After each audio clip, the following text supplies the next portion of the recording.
Hey, yo, what up? This is Cassper Nyovest, aka Golden Boy, aka the New Age Dog Shebeleza, aka Lepanzolo Rapper, and you watching Factory 78. Keep it locked.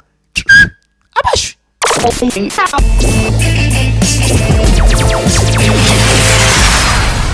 Hey, what's up, guys? I'm your girl, Kalisha J, here in the factory, of course, with another episode of Factory 78. And I'm so excited because in the building with me, I have internationally recognized and multi-award winning rapper, repping South Africa to the fullest. Of course, I'm talking about the one and only Mr. Extraordinaire, Cassper Nyovest. How are you? How did I become Mr. Extraordinaire? Because that's the title I gave you. All right, cool. Thank you. You're welcome. So how are you feeling? I'm alright. I'm very happy, man. I'm excited. Yeah, I'm in good spirit. Yeah. It's good to see you. I like good spirited rappers. It's good to see you because I knew you before you knew me. Really? Okay. How was that? Yeah, it was very interesting. Yeah. You want to tell me about that? How did you know me before I knew you? Nah, that's cool. We can go on. Okay. Is it from the website or factory78.com? From the internet. Oh dear. Don't worry. We'll chop it up about that later. Don't worry about that. But of course, you're in the UK for your first UK, tour. How are you feeling about that?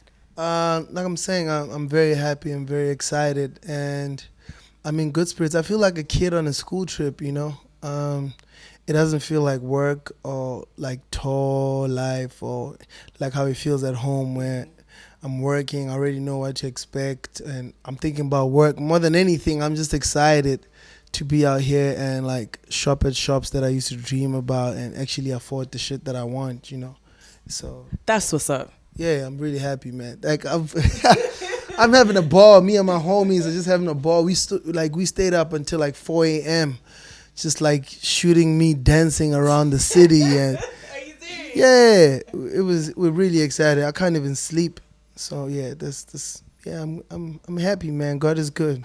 Amen. He definitely is. And you know what? One thing that I really like about you is the fact that, regardless of how many, should I say, profane lyrics, like you say in your music, you always keep God first. And we talked about that before the camera started rolling. And that's one thing I really like. I respect that a lot. Would you say that God is a serious influence in your life? Thank you. Thank you for noticing that, because that's the most important thing for me. Like everything that's begun without God is a waste of time. These are things I learned as a kid and I live by them. And, like for me, profanity is just a language that I speak, just so that I relay the message to the kids, because that's how they speak. To me, it's not spiritual. It has nothing to do with my spirit. It's just the language that I speak. The message is what's more important. It's not how you say it. You know what I mean? Like, so that's how I see it, and that's why I don't think that it really affects my spirit or my relationship with God. Mm-hmm. Yeah, at first I used to have a problem with it until I understand it. Like, there's a lot of things that I learned. That's one of them. I had to understand when God told me, like I'm talking to his kids, and the more I'm influential, the more they listen to me, and they learn from situations and how I deal with situations. Like if you look at everything that's happened to me, like whether somebody slaps me in a club or somebody like comes at me in the wrong way, like the way I deal with it tells the kids that there's a different way of dealing with situations, and I always come out on top. So yeah, I think that's my purpose, just to gain influence and teach the kids a new way. Yeah, I think that is admirable. And I love the fact that you said that you are able to keep your how can I say, your composure. Yeah. Which is, kind of. I love that word, by the way. Yeah. I thought you would actually like that word, because I can't have you sit here and act like we don't know what's going on. Do you understand me? Or act like I haven't seen lots of stuff on the internet, And obviously, everyone on Factory 78 that watches Factory 78 know that I like to keep it real. Yeah. And I want to know, let's just get to the bottom of all of this. There was a track that was released titled Composure. Yeah. That was directed directly at you. And then you asked your fans whether you should respond or not. Do you really think it's worth it? Like, Uh, I don't think it's worth it, but it's like I just put my, like I'm saying, I deal with situations differently. And, with my fans, it's always like, you're going to let him go again. You know what I mean? And I think that this time it came to a point where the fans were like at like me, like, come on, like not again. You know what I mean? Oh no. So I was like, so what happened at first was when it came out, I wrote the track the day, and I was supposed to release the song the next morning. Just being honest, and I had a talk with my OGs and people I make money with, and they were telling me that I should think about the millions, and then I started like thinking maybe it's not worth it, and then the funny thing is the next day then everything started crumbling on the other side, like, and then it came to a point where the other high, like he was just looking stupid now, and that's why then it was like I don't even need to respond, and then that's why I was asking the fans just for the fun of it, okay. Would it be something that you would love to see? Because at the end of the day, I'm an entertainer, and I'm all about my fans. And if my fans feel like I'm letting them down, like, that's where I need to step in. So I needed to ask the fans, and the fans have made it clear what they want to do. And, you never know. Well, they seem to want to hear like a diss track, but for me personally, as a person that's involved in entertainment, is the genesis of the beef, because I don't really like dealing in hearsay. You know what I mean? I want to hear from the horse's mouth. Like, what's the genesis of all this? The funniest thing about this whole thing is I don't know. Are you serious? Like the reason why I'm never, partaking in all of this whole thing is I'm equally confused, because I met this dude, I sat with him, we had chicken, we made jokes about having chicken and not beef. You know what I mean? We agreed that we were on a new path. He was gonna have a kid, and I was about to embark on this whole thing in my mind, and we were cool. So how it spiraled and became this, I can't tell you. Like the first time everything was happening, I knew what I did, and I could share that, but I don't know what happened from there. And when I look at it, I think, maybe the homies got bipolar or something. I don't know. Like, I think it's a serious problem that we might look at it as something funny, like, hey, beef. But I think there's an actual problem that needs to be solved, because I think the homie is a talented dude and he needs help. It's really, so I don't know. I always ask my friends, like, what the hell is going on? Like, I was cool with this dude like a week ago. So I don't know, man, but I think we'll get to the bottom of it very soon. I hope so. I hope so, especially like for the fans, and I hope so for the sake of you both representing South Africa. Because I think that when a lot of people look at South Africa, no, okay, I'm representing South Africa. I'm representing South Africa. I don't know what he represents. I don't want to speak for somebody else. Okay. I'm representing South Africa, and I think that's what I should comment about. I don't think I should comment on another man's vision, especially him not anymore. I don't think it's fair. I'm representing South Africa, and yeah, that's about it. Now, in your representation of South Africa, you have done so amazingly well. You were the recipient of what? BET International nomination, but 3-time Channel O winner, 1-time South African Music Award winner, 7-time South Africa Hip Hop Award winner. What is it? 5-time Metro FM Award winner, and 2-time You Spectacular Award winner. Like, one album. That off of one body of work. How is that feeling for you? Like, when you were writing that album, were you even anticipating that it would be?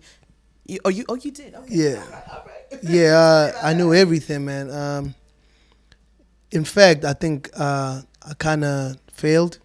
That's how I see it. I'm late as well, because as a kid, I used to tell my friends that I was gonna sell 100,000 copies with my first album in South Africa.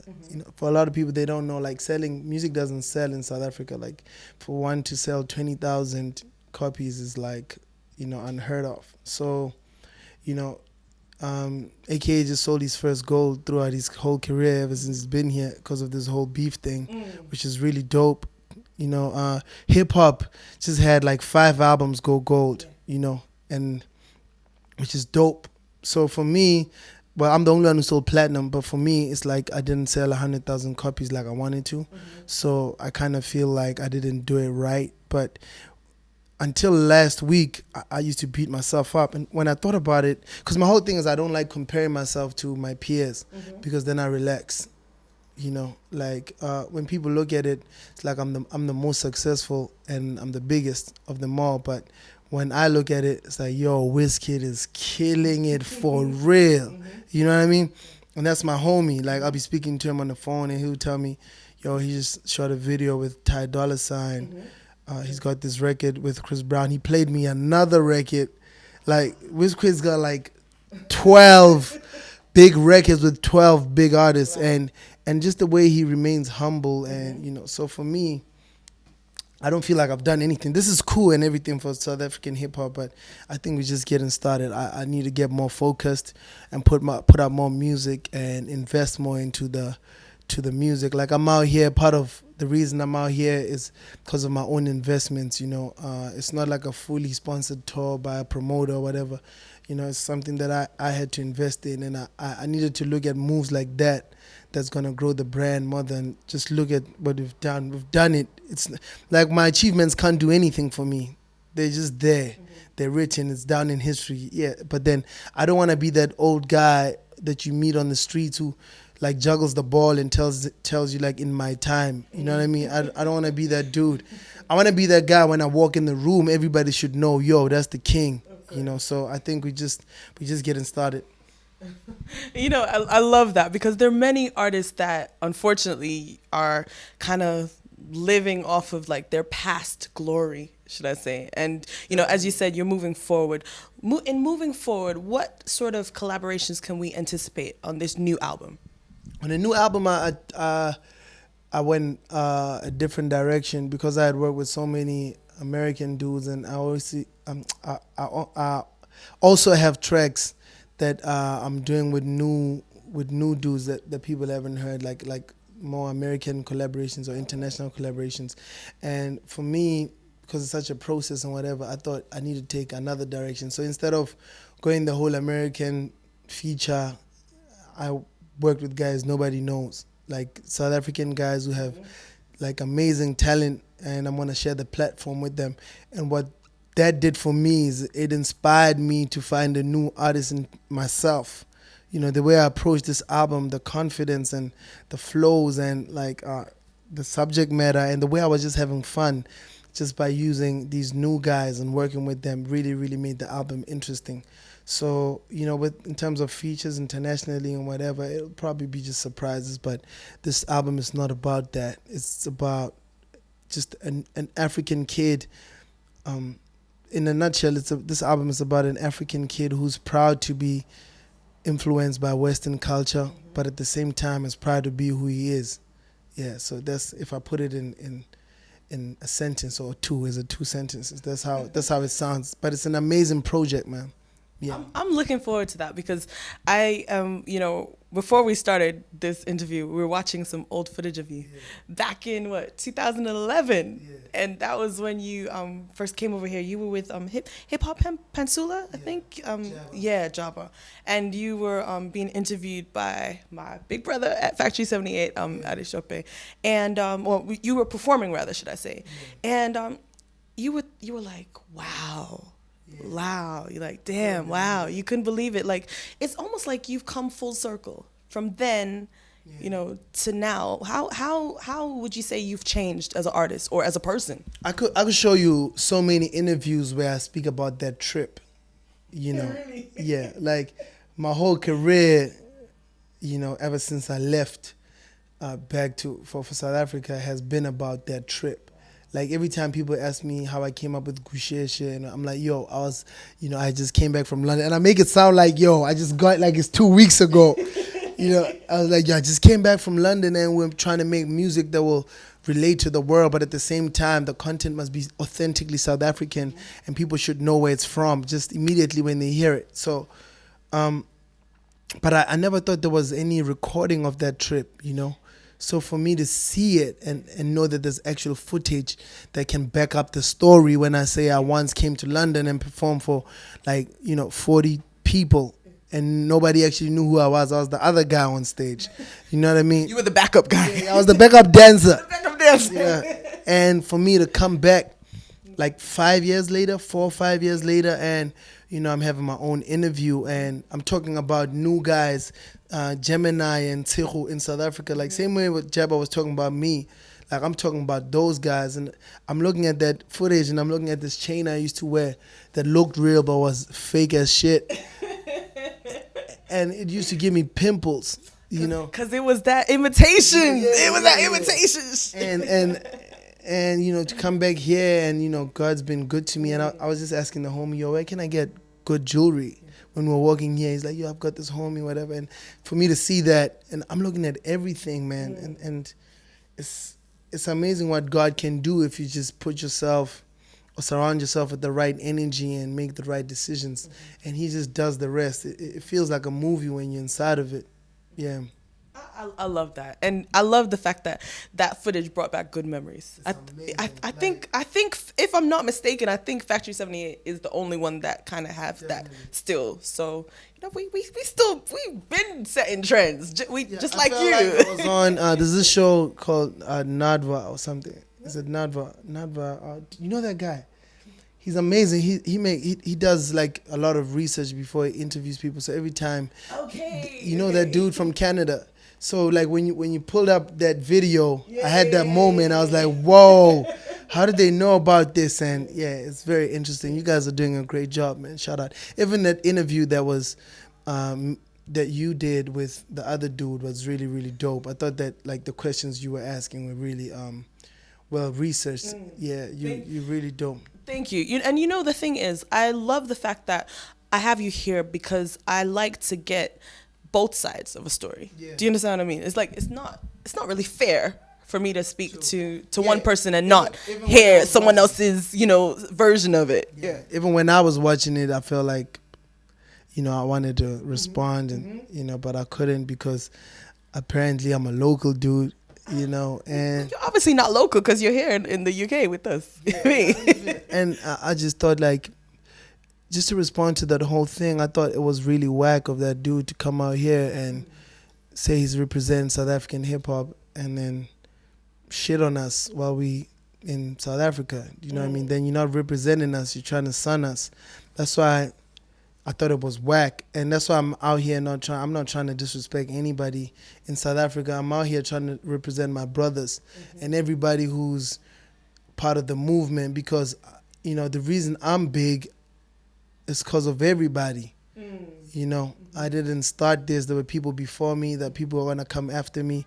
So I just thought it was really whack for that dude to come out here and I thought he would be here celebrating South African hip hop and bigging up his BET nomination. I thought that he never and at that time I was also nominated but nobody knew. I was quiet. Exactly. Yeah, they hadn't announced yet. So I was thinking he was that's why Mr. BET it's like, and I don't think we need leaders like that. I think we need more people who are responsible with power because there's kids who are actually looking up to us and they will do every single thing that we do. That is true. If I come out and say cocaine is cool, those kids are gonna do coke. If I come out and say let's kill that guy, those kids are gonna, So, and I think that we need to be more responsible with the power that we're given, and I think that's why Nigerians are so far ahead of us because of the movement that they have. Because if you look at like 7 years ago, Nigerian music wasn't as big as South African music. If you look at the generation before that, when you had Yvonne Chaka Chaka and Brenda Fassie and them, Nigerian music wasn't that popular, even though they had Fela Kuti, but it wasn't like a bunch of them. But Nigerians got to surpass us because they are one. Even though they have their little squabbles like everybody does, but it's Afrobeat, they're all one. Wizkid is on everybody's album. He's not a star alone. They do so many features, and I feel like South African hip hop is lacking because of that. Like if we came together and started doing more things together, we'll be further. Or else I'm gonna go alone. And you know what? There's nothing wrong with going alone. There's nothing wrong with going it alone because I think sometimes it takes that one person to say that I'm gonna stand up tall. I'm gonna do this. Obviously not on your own with your team, but you have to stand out and look and be different. That's what it's come to right now. Right now, I think it's too far for these guys. I'm gone. That's how I see it. Um, they might, they might realize it a few years later, but I'm actually gone, man. I'm so far ahead, and what I'm about to do is actually what I'm about to do next. If homies don't get inspired, they're gonna fall off. I'm about to do 20,000 people in South Africa, the first South African act to do 20,000 people at his own concert. My own. I'm not opening for Drake or. That's my own concert with no lineup, just my name on the ticket. It's my name. Wow. Do you understand what I'm saying? I'm trying to open people's minds to see what's actually going on. You know what I mean? And if people don't see it for what it is and get inspired, I'm afraid they might just fall off. Where do you see the future of South African hip hop in, let's say, the next 10 years or so? I think South African hip hop might just become African hip hop. That's how I see it. Why? I think it's easily relatable to the world. When I'm a big fan of like guys like Fino and who's the other dude? Olamide, but it's like the Nigerian hip hop that is, because it's South African Nigeria when you look at it. The Nigerian hip hop that's popular, that's very popular, it's very hard to understand. And I saw that on the other interview, like some Nigerians were really offended, but that's not what I was saying. What I actually meant was, I really wish I could hear what he's saying, because hip hop is about message. Sure. So if I could understand 3-4 lines of what he was saying, then I could. But it's so hard to translate. But like guys like MI, if MI, I think MI is the best rapper on the continent. But I feel like South African hip hop, there's more of us that you can relate easily to the world. Even though we're really Western, and that guy sounds like Drake, the other one sounds like Jay-Z and whatever. But I feel like we could actually do something for African hip hop, given a chance. And I believe I'm the first guy who's gonna do that for African hip hop. It's not gonna be an example where we're rich at home and we drive the Bentleys at home. I wanna be the first guy who actually has a Bentley in LA, Yeah, and that's how I see South African hip hop in 10 years. Amazing. So last but not even 10, 5, 3. It's going down. 1, 2, maybe 2. 3. Realistically, 3 years. I'm gonna have a record with like a Kanye or. I was just about to ask you. It's like you're reading my mind. I'm like, who would you like to collaborate with on the Kanye? Kanye. Why Kanye? Just for the dream, I grew up listening to Talib Kweli. I've got records with Talib. That's the homie. We speak on the phone like SMS. If I could send him a please call me, I would too. But now the next guy is Kanye, because Talib put on Kanye. And then after Kanye, I'll do like the commercial features just for my name to be more viable, like the Drakes and whatever.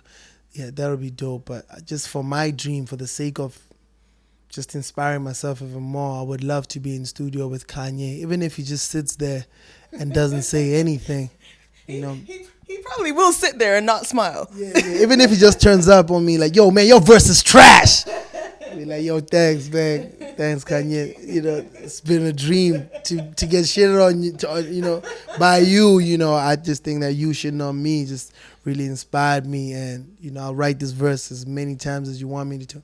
But I feel like the day that I meet Kanye, he will probably learn more from me than I will learn from him, because the student always learns more than the master. I think so. Yeah. And you know what? I love that. I love the fact that you're confident in your ability. You're confident about the future of South African hip hop, and that you understand that you're a role model to younger people. I think with that sort of power, you have to be very, very careful, and you are aware of that. I like that. So that's the reason why I'm the biggest. I'm not the biggest, not like the biggest, I'm bigger than everyone else. I'm saying I'm so blessed because blessings are suits. I don't know how to put it, but it's an outfit. A blessing is an outfit. It's a suit. God will only give you your suit when it fits you. So when you're mature enough, like when you're mature enough, that is your body. That's when you grow. And then when you're older in your head and you're mature enough, God will give you your blessing because it fits you. Like if you wear, like He doesn't want you to look like this. Yeah. Do you understand? Like if the blessing is too big for you, you're gonna end up messing it up, and it doesn't suit you. You know what I mean? Like so with me, like I always remind myself to humble myself and calm down all the time, because I know that firstly God can take it away. Secondly, I'm just restricting myself, my own self. I'm stopping myself from growing by being arrogant and being stupid and offending people unnecessarily. And so I just try and, calm down. And it's worked for me, man. And it's also less stressful because I don't owe anybody anything. I don't hurt anybody's feelings. So I'm just chilled. I can concentrate on what really counts in life, like family and growing other people. I love that. And But don't get it twisted. This is still hip hop, I can still go at it when I need to. we know. We definitely know. My mom always says, like, it's always the quiet ones you gotta watch. They're the more quiet, they're the more dangerous ones. Yeah, I don't think you should provoke people. Growing up, I once provoked some kid who looked very weak and he beat me up.